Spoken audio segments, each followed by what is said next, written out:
You want respect, Travis said, leaning toward the microphone. Then earn it somewhere other than a condemned train station. The room went still. Mason Hale, a homeless veteran, kept one hand on Boone's collar and the other on a yellowed letter no one had read yet. A hard season doesn't erase a man, Mason said. Someone laughed under their breath. Boone turned toward the sound, not growling, just watching. That was enough. Even the council chair stopped writing, because the dog had found the secret. Mason had found the letter, and Cedar Mill was about to learn what kind of place it had almost destroyed. Mason Hale was 39 years old, sleeping in a dented Ford pickup behind a diner that closed at 9. When he spent his last $20 on an abandoned train depot nobody in Cedar Mill wanted to look at anymore. He had no apartment, no savings worth naming, no family close enough to call without feeling like he was borrowing shame. Only a canvas duffel in the passenger seat, a brass pocket watch in the glove box, and a 7-year-old German shepherd named Boone, who seemed to understand the weight of silence better than most people understood words. The depot sat at the far end of a dead spur line, half swallowed by Johnson grass and sunburned weeds, where the rails had gone orange with rust, and the gravel between the ties had baked hard under a late August Virginia sky. Clover Bend Depot, the sign still said, though the paint had blistered away until the letters looked less written than remembered. The county records said the building had closed in 1989, boarded in 1993, inspected and condemned twice, then added to a demolition list that had moved from one government folder to another until, finally, someone decided it would be cheaper to sell the problem than haul it away. Minimum bid, $20. Buyer assumes all repairs. Demolition pending if transfer fails. Mason had read those words on a wrinkled notice Ruth Bellamy handed him across the back steps of Maggie's table, along with a paper cup of black coffee, and the kind of look people give when they are trying very hard not to call something pity. Ruth owned the diner, wore her gray hair pinned in a twist, and had a way of making kindness feel like ordinary business. Might be nothing, she had said. Might be a roof if you're stubborn enough. Mason almost laughed at that. A roof. The word sounded expensive. It sounded like mail delivered to the same place 2 days in a row. It sounded like a bathroom door that locked, a lamp beside a chair, a morning that began somewhere other than a steering wheel. Boone had been lying under the truck then, his sable coat dusted with red clay, his ears still, his eyes on Mason's hand. When Mason unfolded the notice, Boone lifted his head and gave one slow thump of his tail against the ground, as if the dog had heard something in the paper that Mason had not. 2 days later, at a county surplus auction held in a room that smelled of old carpet and burned coffee, Mason raised his hand once. No one raised another. The clerk looked over her glasses as though waiting for the joke to finish itself. Sold, she said, tapping her pen. Clover Bend Depot, $20. People turned to look at him then, not cruelly, not kindly either, just with that flat curiosity reserved for men who buy things they cannot afford to fix. Mason signed his name slowly. The pen felt heavier than it should have. Boone waited outside in the shade of a crepe myrtle, calm as a courthouse statue, watching every person who passed with the grave politeness of an old soldier. By sunset, Mason stood before the depot with the deed folded in his shirt pocket and Boone at his left knee. The heat of the day still lived in the boards. Cicadas rattled in the trees beyond the track bed, loud enough to make the empty station seem as if it were humming in its sleep. The freight room roof had sagged inward on one corner. Kudzu tugged at the platform steps. A row of waiting room windows wore plywood like bandages gone gray. Yet Mason did not see only ruin. He saw beams, he saw joints, he saw a roofline that had bent but not surrendered. That was the trouble with men who had spent years building bridges in places nobody expected anything to stand for long. They could not help reading damage as a set of instructions. Boone moved first. He climbed the platform without hesitation, nails clicking softly against the old boards, then stopped at the ticket booth door. Mason followed, pushing it open with his shoulder. Dust rose in the amber light. The room smelled of paper, dry wood, and time shut up too long. Boone lowered his nose to the floorboards beneath the ticket window and went still. Not curious, not playful, still. Mason knew that kind of stillness. It meant Boone had found something.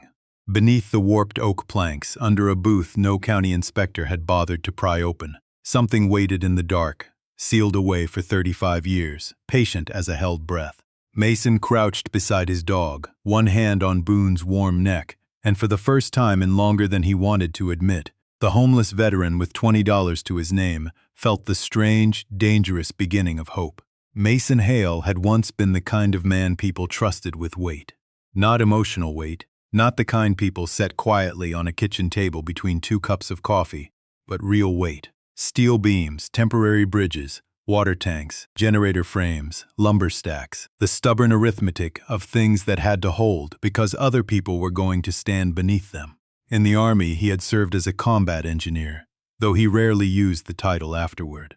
Titles had a way of sounding cleaner than memory. What he remembered most were his hands, gloved, scraped, sunburned, steady around tools, his hands reading bolts by touch in the dark, his hands guiding boards into place while rain turned the ground to clay, his hands signing forms when the job was done and everyone else moved on. He had been good at that part. Give him a damaged culvert, a washed-out road, a sagging shed, a pump that would not kick over, and Mason could look at it long enough for the thing to confess what was wrong. Wood split because it was asked to carry too much.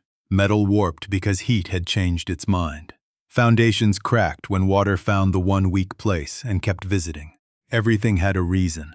Everything except what happened to a man after he came home and found that the world had continued without saving him a seat.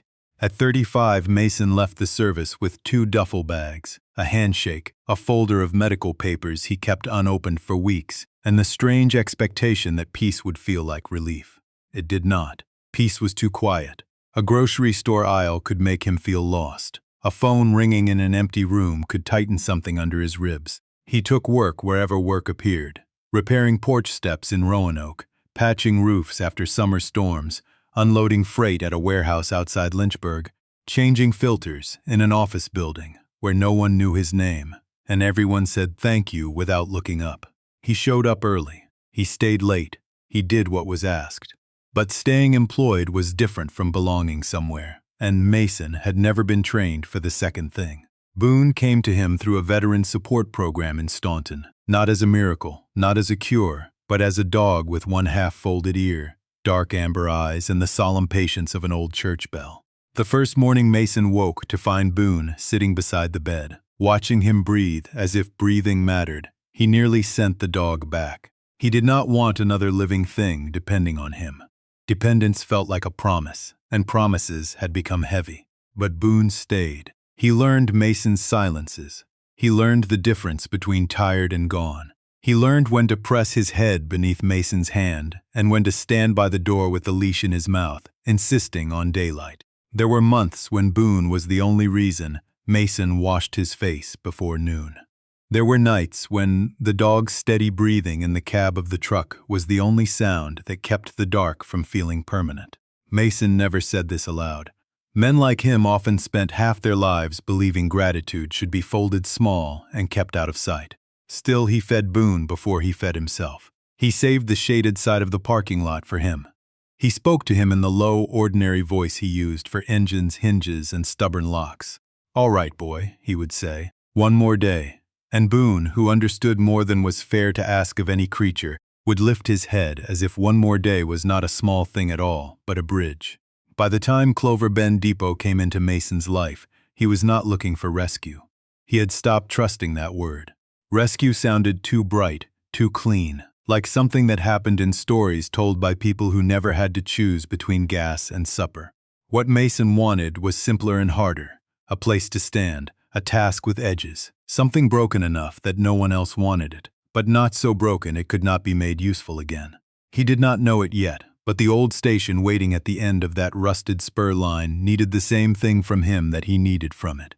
Not pity, not applause, only someone willing to stay long enough to begin.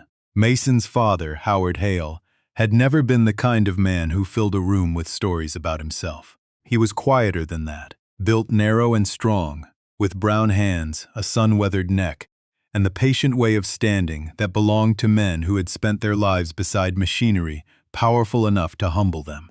For 28 years, Howard worked signal maintenance along the Norfolk Southern line that cut through the valleys west of Richmond, keeping crossing lights honest, relay boxes dry, and switch heaters alive when the weather turned mean. He did not speak of the railroad as romance, he spoke of it as responsibility. A signal was either clear or it was not. A gate lowered or it failed. A man either showed up when his name was on the schedule or someone else paid for his absence. Mason learned that lesson long before he understood how deeply it would follow him. On Saturdays, when Howard had no formal shift but still wanted to check something that had been bothering him, he would take Mason with him in an old green pickup that smelled of coffee, dust, and electrical tape. They would drive past tobacco barns and pasture fences, past churches with white steeples and gas stations where the same three men seemed always to be standing by the ice machine, until the road narrowed beside the tracks. Howard carried a canvas tool roll, a battered lunch pail, and a brass pocket watch that had once belonged to his own father. It was not silver or fancy. The brass was worn thin at the edges, the cover scratched, the crystal slightly cloudy. But Howard treated it like a living oath. Before stepping onto any right-of-way, he would open it, check the time, then look both directions down the track, even on lines where trains had not passed for hours. Being early, he once told Mason, is one way of telling people they matter. Mason had not forgotten that. He had forgotten passwords, birthdays he should have written down, the names of streets in towns where he had tried to begin again, but he had not forgotten the sound of that watch snapping shut in his father's hand. Howard believed time was not just numbers arranged on a dial. Time was respect. Time was a door held open. Time was the difference between leaving a person, waiting in the heat, with no explanation, and meeting them where you said you would. Years later, after Howard's heart gave out in the parking lot of a hardware store outside Charlottesville, Mason found the watch in a small envelope on top of the refrigerator, wrapped in a paper towel because Howard had never trusted velvet boxes. There was a note with it, 6 words in blue ink, keep it running, keep yourself running. Mason carried it through his final years in uniform. He carried it through rented rooms and temporary jobs and weeks when every possession he owned could fit behind the seat of his truck. He kept it in the glove box once he began sleeping there, not because he was careless with it, but because wearing it around his neck felt too much like being seen. Boone knew the sound of it. Whenever Mason opened the glove box and lifted the watch into his palm, the German shepherd would look up as if some small bell had rung inside him. On the evening after Mason bought Clover Bend Depot, he sat on the edge of the platform with Boone beside him and opened the watch. The hands still moved, stubborn and delicate, ticking against his skin. Across from him, the rusted rails ran into weeds and dusk, going nowhere anyone could ride anymore. Mason thought of his father checking signals no one thanked him for, of men and women who had once waited under this roof with suitcases, flowers, newspapers, goodbyes pressed tight behind their teeth. A station, he realized, was not built only for trains. It was built to say, you have arrived somewhere and someone expected you.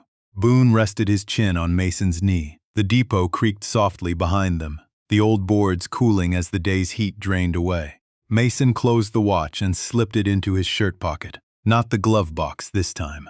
All right, Dad, he whispered, though there was no one there but the dog, the rails, and the darkening Virginia sky.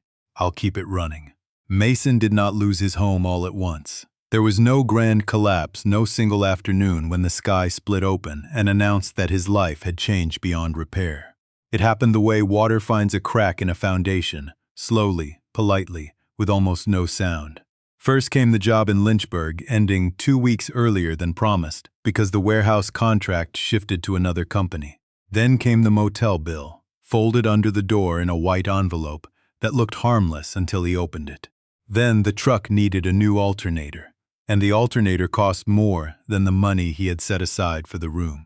Mason made the kind of choices a man makes when he is trying not to admit he has already begun falling. Gas over groceries, dog food over coffee, the laundromat over a hot meal, because clean clothes could still help him look employable. By the time he rolled into Cedar Mill, Virginia, with the windows down and the late summer air pressing warm against his face, he had $26, half a tank of gas, and Boone stretched across the bench seat, like the truck was simply another temporary post they had been assigned to guard. Maggie's table sat on the corner of Route 16 and Laurel Street, a low brick diner with a blue awning, a cracked parking lot, and a hand-painted sign that claimed the best biscuits in Nelson County. Mason stopped there because the coffee was cheap, and the restroom had a lock. Ruth Bellamy noticed him on the second morning. She noticed the same shirt, washed in a sink and dried badly over the truck mirror. She noticed the careful way he counted coins. She noticed Boone waiting in the strip of shade beside the building, not begging, not wandering, only watching the door until Mason came back out. Ruth had been serving breakfast long enough to know the difference between a drifter and a man trying hard not to become one. She did not ask Mason where he was staying.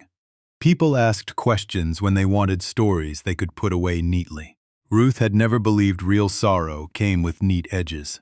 On the third morning, she set a paper cup of black coffee and an egg biscuit on the back step before he came around. "Kitchen made one extra," she said, wiping her hands on her apron. Mason looked at the food, then at her, and for a moment his face tightened with something close to embarrassment.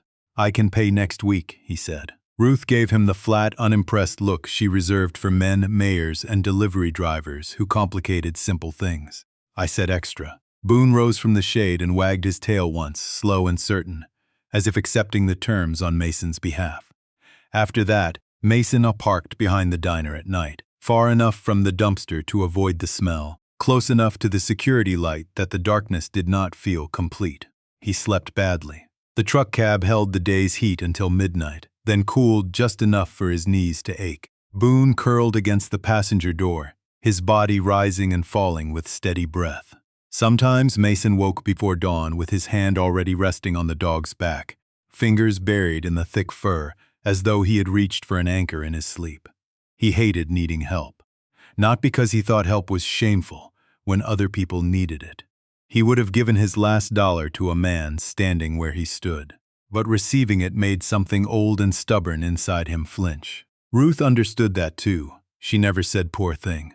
She never softened her voice. She gave him small jobs instead, tightening a loose hinge on the pantry door, replacing a buzzing light over booth 6, fixing the wobble in the back steps. She paid him in cash when she could, and coffee when he refused cash. One afternoon, after he had repaired the diner's screen door so it closed with a clean wooden clap instead of a tired slap, Ruth handed him a folded notice from the county bulletin board. "You know anything about old buildings?" she asked. Mason glanced down. "Clover Bend Depot, minimum bid $20. Buyer assumes all repairs. Demolition pending." He read it twice, then a third time. The paper trembled slightly in his hand, though he would have blamed the heat if anyone had asked. "It's condemned," Ruth said. "It's probably foolish." Mason looked across the parking lot at Boone, who had lifted his head from his paws and was watching him with those amber eyes that never hurried a man but never let him hide either. "Most things worth saving look foolish at first," Mason said quietly. Ruth did not smile, but something in her face warmed. That night, Mason lay awake in the truck, with the notice folded inside his shirt pocket and Boone breathing beside him. $20 was nearly everything he had. It was also, somehow, the first door he had seen in months that did not close before he reached it. The next morning, Mason arrived at Clover Bend Depot before the heat had fully climbed out of the earth. Dawn lay thin and gold across the Blue Ridge foothills, turning the weeds along the track bed silver at the tips, and for a few quiet minutes the old station seemed less abandoned than asleep, as if it had spent 35 years waiting for someone patient enough not to wake it roughly. Boone jumped down from the truck first, shook dust from his coat, and stood facing the platform with his ears forward. Mason stayed where he was a moment longer, one hand on the open door, the folded deed in his back pocket, his father's brass watch ticking against his chest. In daylight, the place looked worse and better at the same time. Worse because the damage had nowhere to hide. The freight room roof sagged like an old shoulder. Vines had threaded themselves through the porch railing. One corner of the gutter hung loose, and a colony of wasps had built a paper-gray nest beneath the eaves. Better because sunlight has a way of telling the truth without cruelty. It showed the rot, yes, but it also showed the bones. The brick foundation still held a straight line. The platform boards, though weathered, did not give under his boot. The ticket room wall had bowed, but not broken. Mason had seen buildings that were finished, and this one was not finished. It was tired. There was a difference. He unlocked the front door with the county key. though the lock was so stiff he had to work it gently, easing the metal back and forth until it gave with a dry click that sounded almost surprised. The door opened inward, dragging against the floor. A smell rolled out to meet him: dust, mouse droppings, old paper, sun-baked wood, and something faintly sweet, like long-dead tobacco caught in the walls. Mason stepped inside. Boone followed close, not rushing, not sniffing every corner the way a younger dog might have, but moving with a measured seriousness that made the room feel less empty. The waiting room held 4 oak benches bolted to the floor. Their varnish had cracked into tiny brown islands, but the shape of them was beautiful, curved by human hands from a time when even public furniture had been built as if strangers deserved comfort. Above them, a train schedule board still hung on the wall, its black letters faded but readable in places: Richmond, Staunton, Waynesboro, Charlottesville. Names like old promises. Near the window sat a pot-bellied stove, rusted at the pipe, cold as a memory. Mason ran his hand over the nearest bench and left a clean streak in the dust. He imagined men in work shirts, sitting there with lunch pails.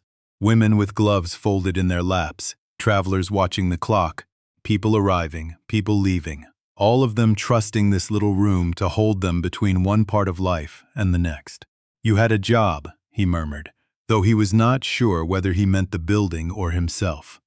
Boone crossed the waiting room and paused at the ticket booth, a narrow wooden enclosure with a small brass-framed window and a counter worn smooth where elbows had once rested. The dog lowered his head. His nose moved along the baseboard, slow and deliberate. Mason noticed but kept walking, checking the freight door, the ceiling beams, the boarded windows. He made a list in his mind the way he always did when fear tried to crowd him: clear debris, patch roof, inspect wiring, brace the southwest wall, remove vines, sweep glass, open windows if the frames still worked. Work gave fear a place to stand. When he turned back, Boone had not moved. The German shepherd stood with all 4 paws planted before the ticket booth floor, staring down at one dark square of oak near the wall. His tail was low. His ears did not flick. Mason knew that look. Boone was not interested, he was certain. "What is it, boy?" Mason asked softly. Boone sniffed once, then placed one paw on the board. It did not creak like the others. It gave a dull, hollow note. Mason crouched, brushed away a layer of dust, and saw what the shadows had hidden. A fine seam cut around the plank, too straight to be accidental, too careful to be wrought. For a long second he simply stared. Outside, the cicadas started up in the trees, their dry electric song rising with the sun. Inside, beneath the ticket window of a station, everyone had written off as worthless. The old floor held its breath. Mason rested his hand on Boone's neck, feeling the dog's warmth, the steady life of him, and whispered, "All right, let's see what you found." Mason had learned a long time ago that old buildings did not give up their secrets to men in a hurry. You had to listen first. You had to let the dust settle, let your eyes adjust, let the room tell you which groans belonged to age and which belonged to warning. So he did not tear at the board beneath the ticket window, though a younger version of him might have. He sat back on his heels, ran 2 fingers along the seam Boone had found, and studied the dark square of oak as carefully as if it were a map. The cut was clean, nearly perfect, hidden beneath years of grime and dried varnish. Someone had made it with patience. Someone had meant for it to disappear. Boone stood beside him, close enough that Mason could feel the dog's breath stir the hair on his wrist. "Easy," Mason whispered, though he was not sure which of them he was talking to. From his tool bag, he took a folding knife, a small pry bar, and a flashlight with a cracked rubber grip. The first corner resisted. The second gave slightly. A thin line of dust rose from the seam like smoke from an old confession. Mason worked slowly, careful not to split the plank, and after several minutes the board lifted with a soft wooden sigh. Beneath it was not dirt, not rot, not the nesting mess he had expected, but a shallow compartment framed between the joists. Inside sat a metal box, green once, now dulled to the color of river stones, wrapped in oilcloth and tied with a length of brown cord. Mason did not move for a moment. Hope, when it arrives too suddenly, can feel almost like fear. Boone lowered his head and sniffed the box, then stepped back, as if his part of the work was finished. Mason lifted it free. It was heavier than it looked. On the lid, nearly hidden beneath dust, someone had scratched 3 letters: CBD. Clover Bend Depot. His fingers were not steady when he untied the cord. The box opened with a dry click, and the smell that came out was faint and old. Paper, metal, a little cedar, time kept closed. Inside lay a stack of bills wrapped in wax paper, not crisp but preserved, counted by a careful hand. $4,000. Beneath that, a bundle of savings bonds, a brass key darkened with age, a station agent's badge, and a folded letter sealed in an envelope yellowed at the edges. Mason picked up the letter last. The name on the front read, "To the one who comes here to stay." He sat down on the floor because his knees seemed to understand the weight of those words before the rest of him did. The handwriting inside was neat, slanted, and old-fashioned. The letter was signed by Arthur Whitcomb, last station agent of Clover Bend Depot, dated October 3, 1989. Arthur wrote that he had locked the ticket window for the final time on a Friday afternoon, while the town pretended it was only losing a building and not a way of seeing one another. He wrote of farmers who left peaches on the counter, widows who came just to sit where people would nod hello, travelers short on fare who were never turned out into the heat without water and a chair. He wrote that a station was not made sacred by trains, but by the simple agreement that anyone who entered deserved to be acknowledged. Mason read slower as the words went on. Arthur had saved what little he could, not for relatives, because none remained close, and not for the county, because counties had budgets but no memory. He left it for whoever found the depot when it was tired but not dead. Use this only if you mean to repair more than boards, Arthur had written. Let this place be a waiting room for the overlooked. Let a man sit without proving his worth first. Let a woman rest without explaining her sorrow. Let every name spoken here be spoken with respect. Mason lowered the letter into his lap. Sunlight slipped through a crack in the plywood and laid a bright line across the dusty floor, touching the box, the badge, Boone's paws. For a while, there was only the ticking of his father's watch inside his shirt pocket, and the soft breathing of the dog who had led him there. Mason pressed one hand to Boone's neck and bowed his head, not in prayer exactly, but in recognition. Someone had trusted a stranger across 35 years. Someone had believed that even a forgotten place could find the right hands. And Mason, who had arrived with $20 and no address, understood with a quiet ache that this was not treasure. It was responsibility. Mason stayed on the depot floor until the sun had moved from one cracked pane to the next, turning the ticket booth from gold to white to the dusty gray of afternoon. The money lay in its wax paper beside Arthur Whitcomb's letter, and for a little while Mason let himself imagine all the sensible things a man could do with $4,000. He could rent a small room with a shower that did not require quarters. He could fix the truck properly instead of listening to every rattle like a warning.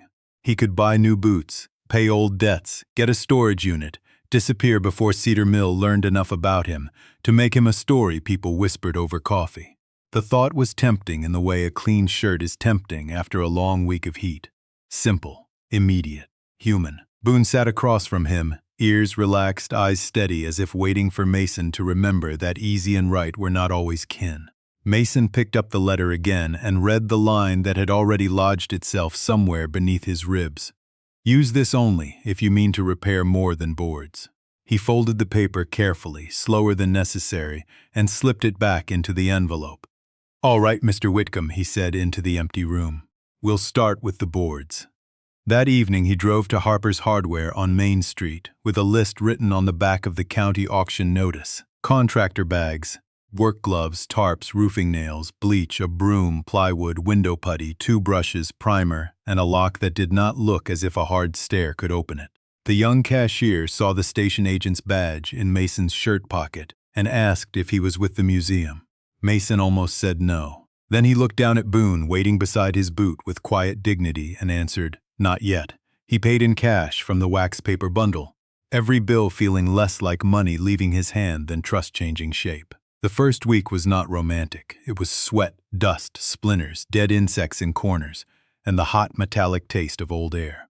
Mason cleared broken glass from the waiting room, hauled rotted boards from the freight space, cut back vines that had crept through cracks like green fingers trying to claim the place for good.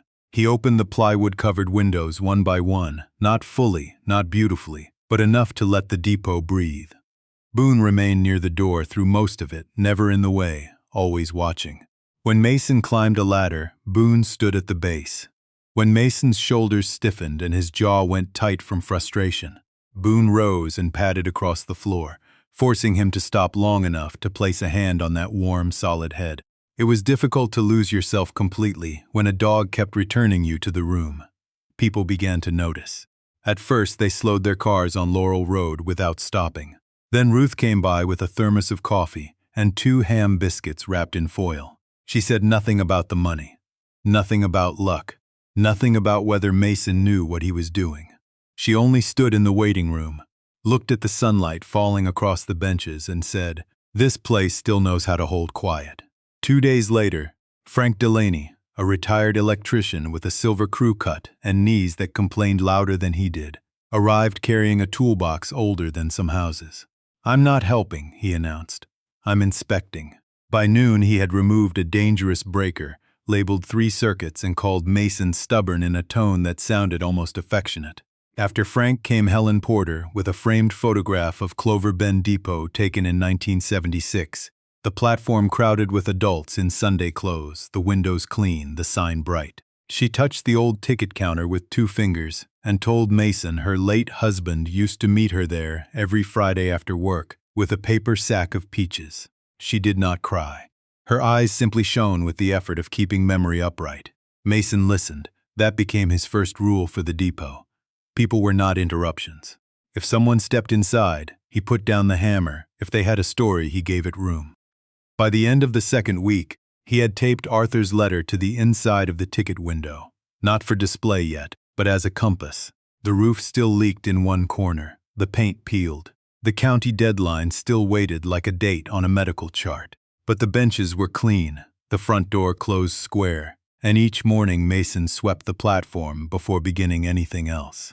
Boone would lie in the strip of shade beside the entrance, watching the road. The depot had not reopened. Not officially. Still, people had started knocking before they came in, and Mason, who had once slept behind a diner hoping no one would notice him, found himself answering the door of an old station as if he had been expected there all along. The letter from the county arrived on a Thursday afternoon, folded into a cream envelope and slipped beneath the depot door as if even bad news had learned to knock softly in old places. Mason found it after lunch, when the heat had settled thick over Cedar Mill, and the cicadas beyond the tracks were sawing at the air with their dry summer song. Boone noticed the change in him before Mason opened it. The German shepherd lifted his head from the shade beneath the ticket window, ears tilting forward, eyes fixed not on the paper but on Mason's face. Mason read the first line once, then again slower. Notice of structural review. Pending demolition recommendation. Public hearing scheduled. The words were clean, official, and empty of weather. They did not know the smell of new primer drying on old trim. They did not know Ruth's coffee warming the waiting room at 7 each morning, or Frank Delaney's knees popping as he crawled beneath the panel box muttering at bad wiring like it was a dishonest man, or Helen Porter standing before the 1976 photograph with her hand resting against the frame, as though keeping the past from falling. To the county, Clover Bend Depot was a liability. To Mason, it had become a conversation he was only beginning to understand. That evening, he sat on the platform steps with the notice folded beside him and Boone pressed against his leg. Across the tracks, the weeds moved in a tired breeze. The brass watch in Mason's pocket ticked steadily, almost stubbornly. He thought of leaving.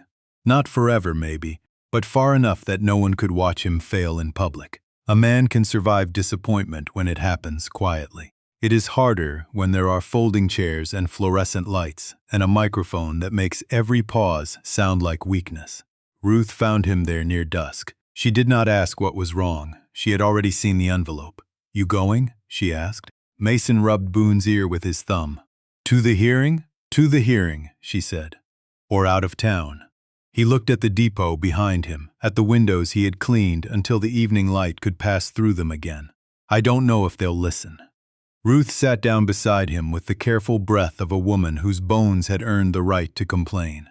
Then make it hard for them not to.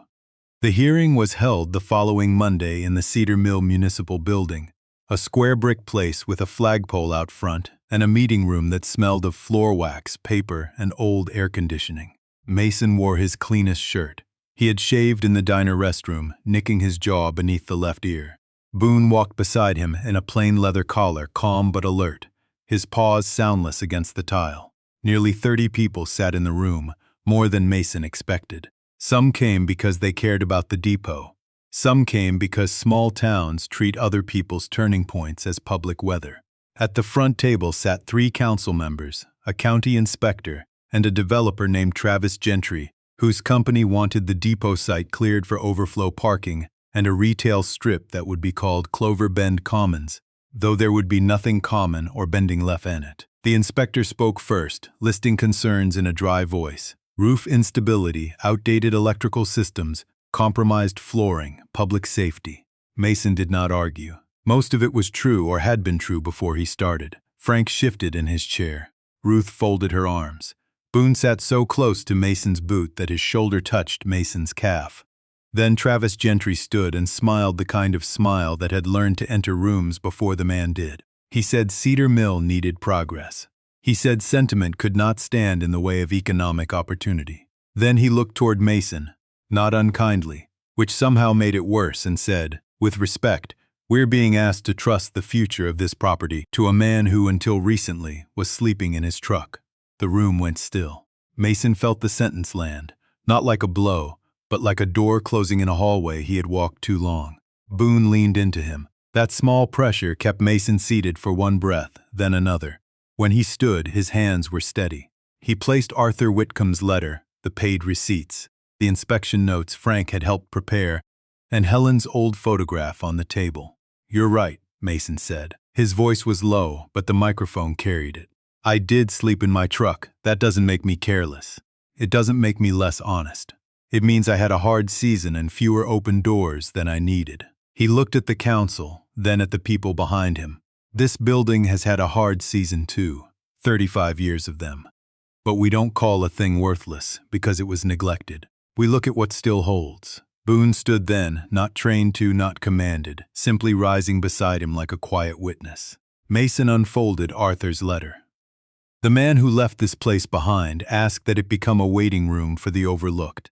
I think a town is measured by what it does with people and places after they stop looking useful." No one spoke for several seconds. Outside, a truck passed on the road, its tires humming against the pavement, moving on toward somewhere else. Inside, Cedar Mill finally had to decide whether progress meant erasing what was broken or respecting it enough to repair. Mason had expected questions after he finished reading Arthur Whitcomb's letter. He had prepared for them the way a man prepares for weather he cannot stop. Roof estimates, electrical notes, a list of volunteer hours, photographs of the repaired entryway, copies of receipts flattened carefully beneath his palm. He had not prepared for silence. The municipal room held it awkwardly, that silence, passing it from one person to another like something too fragile to set down. The council chair, a woman named Linda Carraway with reading glasses on a silver chain, looked at the letter in front of her, then at Mason, then at Boone standing at his side. Travis Gentry shifted in his seat and clicked his pen once too loudly. "Mr. Hale," Linda said at last, "no one here is questioning your intentions." Mason almost smiled, though there was no bitterness in it. Intentions were the easiest thing in the world to praise when a person wanted to deny you the tools to carry them out. Before he could answer, Boone moved. The old German shepherd stepped away from Mason, not quickly, not dramatically, simply with the calm certainty that had led him through the depot door and to the hidden board beneath the ticket window. His nails clicked softly across the meeting room floor. A few people turned. Boone walked past the front row, past Frank's boots, past Ruth's sensible black shoes, and stopped beside Helen Porter. Helen sat with her purse in her lap and the framed 1976 photograph pressed against her chest. Her face had been composed all evening in the brave, careful way older grief often arranges itself for public rooms. But when Boone lowered his head beneath her hand, something in her changed. Her fingers sank into the thick fur between his ears. She closed her eyes. "My husband proposed to me at that station," she said. No one had asked her to speak. Her voice was thin at first, but it steadied as she went on. "He was 24, nervous as a preacher's cat. He had the ring in a peach sack because he knew I'd look there first. That platform was the first place I ever believed my life might become gentle." She looked at the council. You call it an unsafe structure, I understand that. But some places hold more than lumber. Some places remember us when we can't remember ourselves without help. Boone stayed beside her until she finished. Then Frank Delaney stood, one hand braced on the chair in front of him. The wiring was bad, he said, not hopeless. Roof needs work, yes. South wall needs reinforcement, yes. But I spent 41 years keeping half this town from burning down because folks thought extension cords were a personality trait. And I'm telling you that building can be made safe. Ruth rose next. She did not look at Mason when she spoke, which somehow spared him. A man sleeping in a truck still knows how to keep his word, she said. Sometimes better than people with driveways. A quiet murmur moved through the room, not applause, not yet, but recognition. Others followed. A retired postal worker remembered waiting for his brother's return from college. A woman from the library said the depot could host local history days. A mechanic offered Saturdays to help with framing. One by one, the building stopped being an object on a demolition list and became a room inside each person who spoke. Mason stood at the microphone, listening, feeling something inside him loosen and ache at the same time. He had come ready to defend the depot. He had not known the depot would defend him back. Boone returned to his side only after the last voice faded. He sat, leaned lightly against Mason's leg, and looked toward the council as if the matter was now plain enough for humans to handle. Linda Carraway removed her glasses. "We are not voting tonight to certify the building for public use," she said carefully. "That requires proper inspection and phased compliance." Travis opened his mouth, but she lifted one hand. "However, I will move that demolition be postponed for 90 days, pending an independent structural review and submission of a preservation plan." Frank said, "I'll help write it." Ruth said, "So will half the room." The motion passed 2-1. It was not victory in the bright, easy sense. No ribbon had been cut, no problem had vanished. The roof still leaked. Money was still thin. Mason still had no real bed beyond the cot he had placed in the freight room. But as the meeting broke apart, people came to him not with pity, but with offers. Lumber, old photographs, a spare desk, 2 gallons of paint, a nephew who knew grant paperwork. Helen touched Boone's head once more before leaving. "He knew," she whispered. Mason glanced down at the dog, at the amber eyes that had never needed proof of his worth. Outside, the late summer night smelled of cut grass and warm asphalt.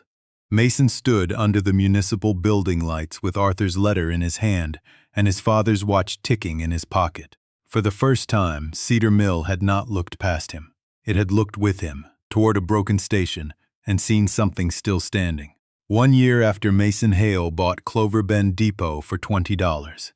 The first thing people noticed was not the paint, though the paint mattered. It was warm white now, trimmed in deep green, the kind of green that looked as if it had been borrowed from old railroad signs and summer leaves. They noticed the windows too, all 12 of them cleaned, repaired, and catching the Virginia morning in squares of honest light. They noticed the platform boards, sanded smooth but not made new enough to forget their scars. They noticed the sign above the door, hand-lettered by a retired schoolteacher, no longer saying only Clover Bend Depot but the waiting room at Clover Bend. Still, what made people pause was something quieter. The door was open, not propped for ceremony, not guarded by a ribbon, not waiting for important people to arrive first, just open. Inside, the old ticket booth had become a coffee counter with a brass bell, 2 glass jars of sugar, and a stack of plain paper cups. Arthur Whitcomb's letter hung in a simple frame beside the window. The paper yellowed, the handwriting still steady after all those years. Beneath it, in a small wooden case Frank Delaney had built from leftover oak, rested the station agent's badge, the brass key, and Mason's father's pocket watch, still ticking because Mason wound it every morning before sunrise. The waiting room benches had been restored but not polished into arrogance.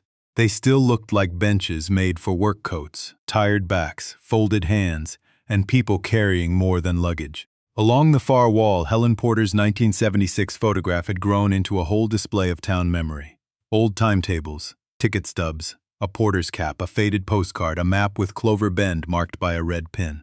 On another wall hung a corkboard with job notices, clinic hours, rides to appointments, church suppers, free repair workshops, and a handwritten note that said, "If you need coffee, take coffee. If you need quiet, take quiet." Mason had not turned the depot into a museum exactly. Museums often ask people to look backward. This place asked them to sit down. Veterans came on Tuesday mornings, not for counseling, though sometimes that happened in pieces between refills, but because Mason knew the mercy of talking beside a person instead of directly at them. Older folks came with photographs and left with their names written carefully on the backs.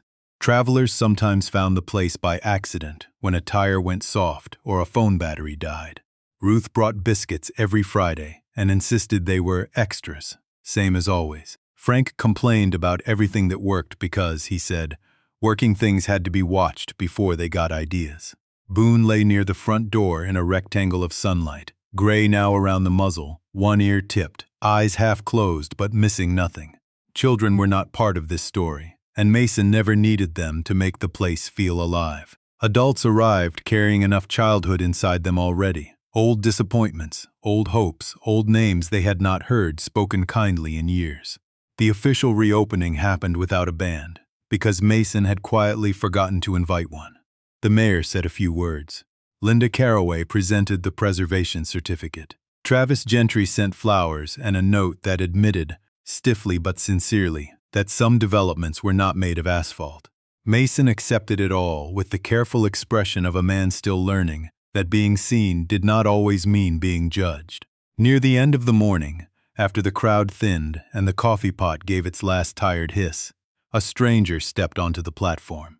He was a man in his 50s, shirt wrinkled, boots dusty, face drawn with the private exhaustion of someone who had walked too far before deciding where he was going.